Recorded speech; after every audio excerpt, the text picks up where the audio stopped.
اهلا وسهلا بكل الباينيرز، عاملين ايه؟ يا رب تكونوا كويسين. النهارده ان شاء الله ميعادنا مع اخر درس في منهجنا، منهج تانية اعدادي الترم الاول 2026، المنهج الجديد. هناخد النهارده مع بعض الدرس التاني. اللينك ده في البلاي ليست بتاعة المنهج كله، لو عايزين ترجعوا تراجعوا المنهج من الاول تاني. احنا الدرس ده بيتكلم على الفورميشن اوف minerals والسويل.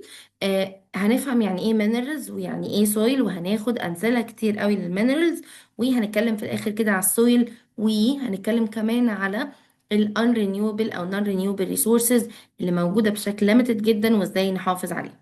دلوقتي قبل ما نبتدي محتاجه افكركم انه احنا قبل كده اتكلمنا على السويل وعرفنا ازاي بتتكون.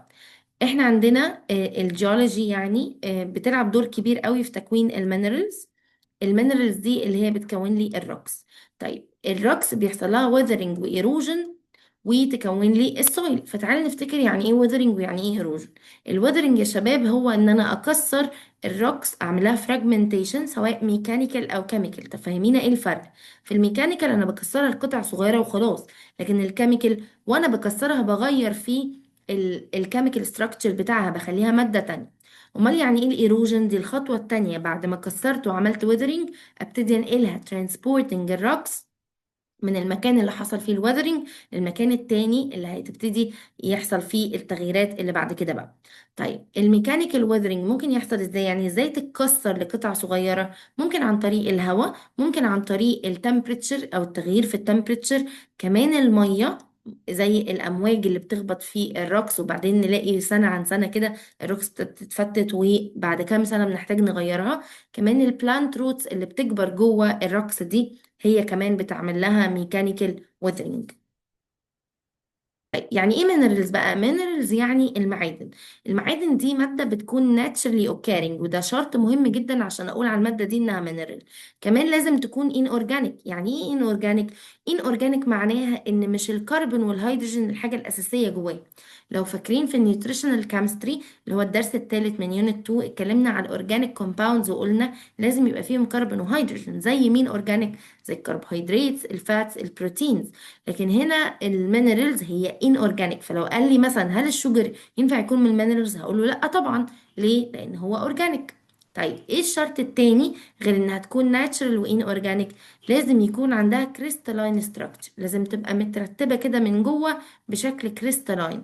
كمان يكون عندها كيميكال كومبوزيشن محدد، يعني ما ينفعش الماده تكون بتتغير كل شويه، لازم تكون ثابته على كيميكال كومبوزيشن محدد. طيب المينرالز دي ممكن تبقى element، وelement معناها انها نوع واحد، زي السلفر اللي شايفينه كده لونه يلو على طول.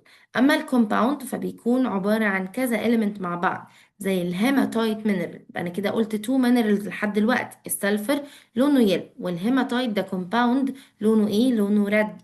بيتكون من ايه بقى؟ من ايرون اوكسايد. يبقى انا عشان كده قلت عليه ان هو كومباوند، لان جواه اتنين element، جواه ايرون وجواه اكسجين، موجود في الايسترن ديزرت في مصر. طيب عندنا سؤال جيفريزم بقى، بيقول لي ليه التيبل سولت يعتبر مينرال؟ بس خلاص، هو يعني ايه مينرال؟ يعني ناتشرال ان اورجانيك، عنده كريستالين ستراكشر وكيميكال كومبوزيشن. يبقى دي الاجابه اللي هرد بيها. طب ليه التيبل سولت او التيبل شوجر بقى لا؟ التيبل شوجر ده اورجانيك كومباوند، يبقى ما ينفعش يبقى من المينرالز. يبقى انا لو قال لي ليه ده من المينرالز هقول له الديفينيشن بتاع المينرالز. طب الشوجر انا عارفه ان هو اورجانيك، يبقى لا ينطبق عليه ان هو يكون من المينرالز. بعد كده عندنا ال properties of minerals. ايه اللي بيميز المينرالز؟ قالك اول حاجة اللون. في minerals ليها لون ثابت زي السلفر، قلنا لونه يلو. لكن في minerals بتغير لونها زي الكوارتز، ممكن يبقى بينك، ممكن يبقى فايلت. طب ايه اللي يخليه يغير لونه؟ ال impurities اللي جواه، يعني الشوايب اللي جوه المينرال ده ممكن تخليه يغير لونه. بالمناسبة الكوارتز اصلا شفاف، يعني ملوش لون اساسا، لكن اللي بيغير لونه البينك والفايلت هو الامبيوريتيز. عندنا كمان اللاستر او الشاينينج، انها تبقى بترفلكت اللايت اللي جاي عليها فبتلمع زي الميتالز. عندنا مينرال اسمه الجالينا، وده بيكون شكله، شايفين شكله كده شبه الميتالز قوي، بيلمع جدا. فعشان كده المصريين زمان استخدموا حتة اللمعين بتاعته دي وعملوا منه الاي ميك اب او الكحل. transparency، وترانسبيرنسي هنا معناها الشفافية بتاعته. يعني ايه الشفافية برضو؟ يعني قد ايه هو بيقلاو اللايت انه يعدي جواه. خلي بالك انا كده قلت حاجتين عكس بعض. الشاينينج او اللاستر معناها الريفلكشن اوف لايت، يعني اللايت يخبط فيه ويطلع تاني.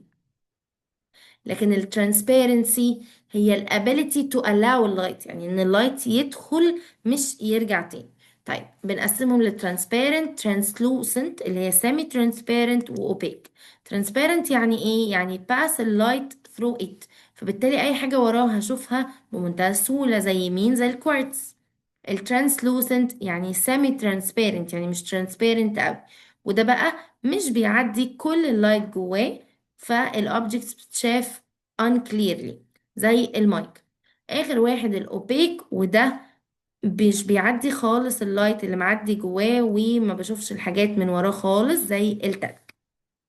عندنا بقى سؤال بيقول لي الهالايت اللي هو التيبل سولت. خلي بالك انا كده قلت الهيماتايت اللي هو الريد ايرون اوكسايد، وقلت الهالايت اللي هو التيبل سولت او الصوديوم كلورايد. ركز علشان الاتنين كلمتين قريبين من بعض ما نتلخبطش بينهم. بالمناسبة الاتنين minerals. بيقول لي ليه الهالايت crystals described as mineral لكن الاوبال described as mineraloid؟ يعني ايه بقى mineraloid؟ يعني حاجة مش mineral. طب ليه؟ قالك لان الاوبال عنده chemical composition، ده شرط من شروط المينرالز اوعى تنسى، بس ما عندوش crystalline structure. يبقى شرط مهم جدا عشان الحاجة تبقى mineral، قلنا ايه؟ inorganic natural وكريستالاين، وكمان عنده chemical composition. فواضح ان كل حاجة بتنطبق على الأوبال ما عدا فكرة الكريستالاين، فعشان كده ما اعتبرناهوش mineral. بس عشان هو شبههم قوي في الصفات قلنا عليه mineraloid، يعني شبه المينرالز.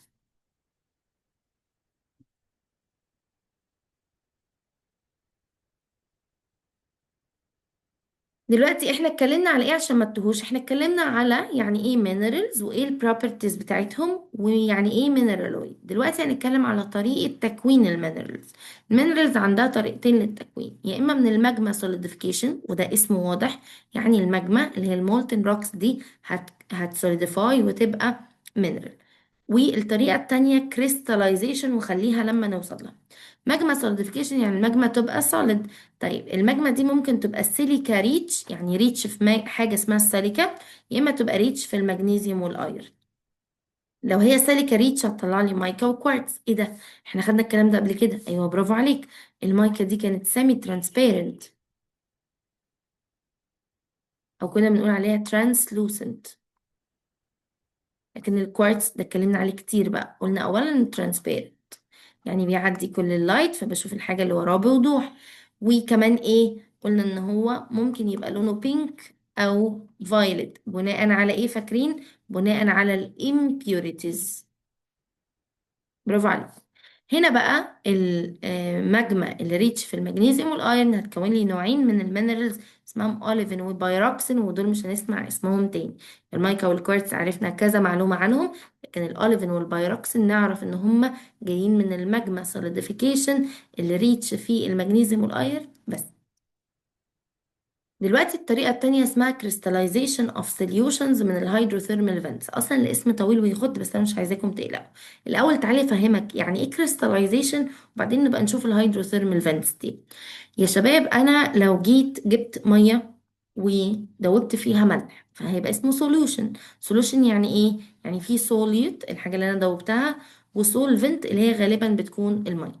طيب طول ما الملح بيدوب في المية فهو المية لسه مش شبعانة، لكن أول ما الملح ما يرضاش يدوب في المية يبقى المية مش قابلاه، فتبقى اسمها saturated solution. يعني ايه بقى saturated solution؟ يعني مثلا جربتوا مرة تبقوا بتدوبوا سكر، ففي ناس بتاخد سكر كتير قوي، فمثلا ندوب معلقة معلقتين تلاتة دابت خلاص تمام، يبقى هو كده لسه مش ساتيوريت. أول ما مثلا المعلقة العشرة فمش راضي يدوب خالص، ده كده اسمه ساتيوريت، يعني المية شبعت مش عايزة تاخد سكر تاني. طب الحل ايه؟ في حل، في تركة كده، ان انا اعمل ايه بقى؟ ان انا اسخن المية. لما بسخن المية كأني بجبرها انها تشبع اكتر، يعني تاخد سكر زيادة. فساعتها يبقى السوليوشن ده اسمه سوبر ساتيوريتد. سوبر ليه؟ لان انا خليته يدوب غصب عنه لما سخن. يبقى انا كده كنت عايزه من القصه دي كلها افهم يعني ايه سوبر ساتيوريتد سوليوشن. تعالوا بقى نشوف الاكسبيرمنت اللي هنعملها دي ونفهم الكريستاليزيشن منها. بصوا انا هعمل ايه. انا هجيب صوديوم اسيتيت، هنعتبر ان ده السوليوت بتاعي او الحاجه اللي هتدوب في الميه. ووتر دي السولف. حلو. وهعمل منه ساتيوريتد سوليوشن. يعني ايه ساتيوريتد بقى؟ يعني هفضل ادوب ادوب ادوب لحد ما خلاص الميه مش قابله صوديوم اسيتيت تاني، ساتيوريتد شبعانه. طيب لما شبعت نستخدم التريك، نعمل ايه؟ نسخن الميه. طب أنا لما بسخن الميه بجبرها ان انا ادوب شويه صوديوم اسيتيت زياده، فكده ما بقاش ساتيوريتد، بقى سوبر ساتيوريتد سوليوشن، يعني دايب فيه اكتر شويه. حلو. وبعدين بصوا بقى على اللي احنا هنعمله ده. انا هجيب شويه صوديوم اسيتيت ساقعين وهحطهم على حاجه زي الرخامه كده، او حاجه انا ضامنه ان هي تكون بارده. يبقى انا معايا سوبر ساتيوريتد سوليوشن سخن، وارض او مي او يعني رخامه او اي حاجه ساقعه شويه، وحطيت عليها باودر من الصوديوم اسيتيت، وابتديت ادلق من السوبر ساتيوريتد سوليوشن اللي معايا. شايفين المنظر اللي حصل؟ اللي حصل ايه؟ اللي حصل انها بقت solid تاني، بقت كريستلز، حصل كريستاليزيشن. يبقى الكريستاليزيشن عشان يحصل لازم يكون عندي هوت سوبر ساتيوريتد سوليوشن وادلقه على حاجه كولد. الكريستاليزيشن هي تكوين الكريستالز من السوبر ساتيوريتد سوليوشن لما نعمل كولينج. طيب ايه بقى علاقة ده باللي احنا عايزين نشرحه؟ بص يا سيدي، احنا عندنا حاجة اسمها هيدروثيرمال فانتس. يعني ايه؟ يعني كراكس كده او شقوق موجودة في الارض بتاعة الاوشن جنب الفولكان. طب ما الفولكانو ده درجة حرارته عالية جدا، فالكراكس دي لما بتتملي بالمية المية درجة حرارتها بتعلى قوي.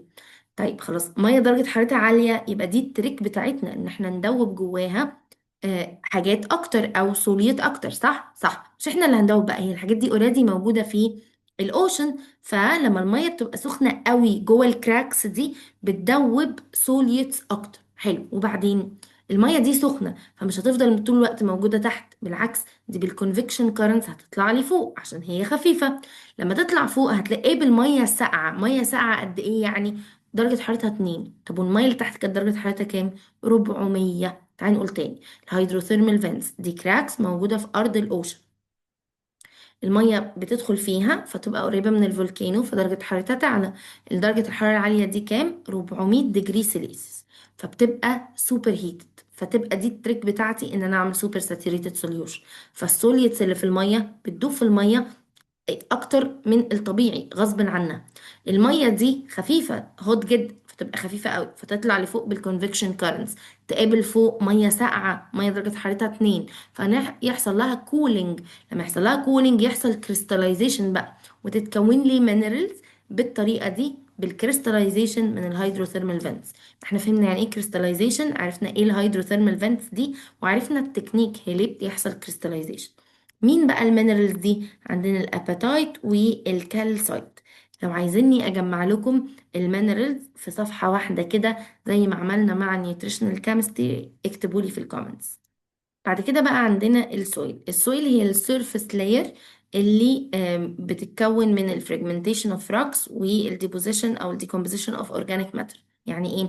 السويل هي طبقه اللي فوق خالص من الارث كراست. فاكرين الدرس اللي فات قلنا الكراست والمانتل والكور، فالكراست دي الطبقه اللي فوق. السيرفيس لاير بتاعت الكراست بقى هي السويل. طب بتتكون ازاي السويل؟ يا اما ان الروكس تتكسر وكمان الديكومبوزيشن بتاع الاورجانيك ماتر. بس السويل ليها نوعين حسب طريقه تكوينها. عندنا transported soil و sedentary soil. transported يعني واضح من اسمها انها اتنقلت، و sedentary برضو واضح من اسمها انها ثابتة كده في مكانها ومش بتتحرك. الترانسبورتد دي السويل بتتكسر في مكان وتتنقل لمكان تاني زي الريفر سويل. اما السيدنتري فبتتكون وتفضل في نفس المكان زي الريزيدوال سويل اللي هي في نفس المكان بتاعها، وبتتكون نتيجة سلو ويذرنج. يعني الويذرنج اصلا بطيء فهي بتتكون ببطء فبتحصل تفضل موجودة في نفس المكان. زي ايه طيب؟ زي النايل دلتا سويل. السويل بتاع دلتا النيل بتاعتنا مالها؟ دي جايه لنا من الاثيوبيان بلاتو، اتنقلت الفراجمنتس بتاعتها اتنقلت من الاثيوبيان بلاتو وصلت لنا. اما السيدنتري زي اللي في مريوط. مريوط ده مكان قرب اسكندريه كده، والاويسز او الواحات. دي جاية من الفراجمنتيشن بتاع الساندي واللايم ستون روكس. ماشي. ايه البروبرتيز بتاع ترانسبورتد سويل؟ اول حاجه انها اتنقلت، وبما انها اتنقلت فبتغير من الكيميكال كومبوزيشن بتاعها في الطريق، بيحصل تغييرات. لكن السيدنتري بما انها في نفس المكان فنفس الصفات او نفس البروبرتيز. يبقى كده سهله، ترانسبورتد اتنقلت وغيرت صفاتها، السيدنتري ثابته في مكانها، ثابته على صفاتها. طب احنا في مصر اغلب السويل بتاعتنا ايه؟ اغلب السويل بتاعتنا ترانسبورتد زي ما قلنا. اخر حاجه بقى الليميتد نون رينيوبل ريسورسز. بعد القرن ال 18 كده او في نهايه القرن ال 18 حصلت الثوره الصناعيه، ودي زودت قوي الكونسومشن بتاع النون رينيوبل ريسورسز اللي هي المصادر المش متجدده. مع بقى زياده البوبيوليشن وكمان التطور بتاع الصناعه، فالموضوع عمل ديبليشن فظيع. ديبليشن يعني نقص كبير قوي، لانه المصادر دي بتحتاج ملايين السنين عشان تتكون. يبقى يعني ايه نون رينيوبل ريسورسز؟ دي ناتشرال ريسورسز بتيجي من الارث سفيرز طبعا، ما عدا البايوسفير، لان البايوسفير ده الهيومنز يعني او الليفنج اورجانيزم كلهم، ودي مش بنعرف نكونها تاني طالما استخدمناها. طب يعني ايه مايننج؟ مايننج دي الطريقه اللي بستخرج بيها النون رينيوبل ريسورسز من الارض، اكستراكشن، او ان انا استخلص او استخرج الناتشرال ريسورسز زي الفوسيل فيولز والمينرالز. ايه الفوسيل فيولز دي؟ اللي هو الكول، الاويل، والناتشرال جاز. فطبعا الاتنين دول بنستخرجهم بالمايننج فبيخلصوا في الارض، فبنلاقي ان احنا ما عندناش غيرهم تاني لان هم نون رينيوبل. بعد كده بقى بيقول ان طبعا في نيد كبير ان احنا نقلل استخدامهم لان هم limited وبيخلصوا. كمان في unfair distribution للناتشرال resources، وده اللي عامل الدبلشن. طب ليه في unfair distribution؟ نتيجة، او ليه في دبلشن؟ نتيجة ان في زيادة في المايننج، قلنا ان احنا ندور عليهم ونطلعهم من الارض. كمان في كنترول من المايننج كومبانيز في الديفلوبد كونتريز على النون رينيوبل ريسورسز. يعني ايه؟ يعني الشركات اللي بتعمل التعدين ده او بتستخرج الحاجات من الارض اللي موجوده في البلاد المتطوره، هي اللي مستحوذه يعني على الرينيوبل ريسورسز. طب الحل ايه؟ الحل في السستينابيلتي. يعني ايه سستينابيلتي؟ يعني حافظ على الريسورسز للاجيال اللي جايه بعد كده. نعمل ايه يعني؟ اول حاجه نغير للرينيوبل ريسورسز اللي هي مش بتخلص، زي السول اللي جاي من الصن، او الويند اللي هي حركه الهواء، او الهيدرو اللي هي حركه الميه. كمان نعمل ريسايكلينج، يعني ما نستخدمش الحاجة مرة ونرميها، لا نعيد استخدامها كذا مرة. كمان نستخدم لو انرجي تكنولوجيز اللي زي العربيات الكهرباء، او عامة بقى في أجهزة كتير بتستخدم طاقة بشكل موفر. كمان ندور على alternatives تخلينا نستخدم الحاجة كذا مرة زي ال rechargeable batteries. كده يا شباب الحمد لله خلصنا منهج تانية إعدادي الترم الأول 2026، المنهج الجديد. استنوا بقى هنحل مراجعة الشهر الثالث اللي موجودة في التقييمات، وكمان هنحل الامتحانين اللي موجودين في الآخر. كده المراجعة دي هتخليك مش محتاج أي حاجة في المنهج، وإن شاء الله كلكم تجيبوا الفول مارك. لو بتستفادوا من الفيديوهات ابعتوها لاصحابكم، وما تنسوش ان انتوا البايونيرز، وانا دكتور انجي نبيل.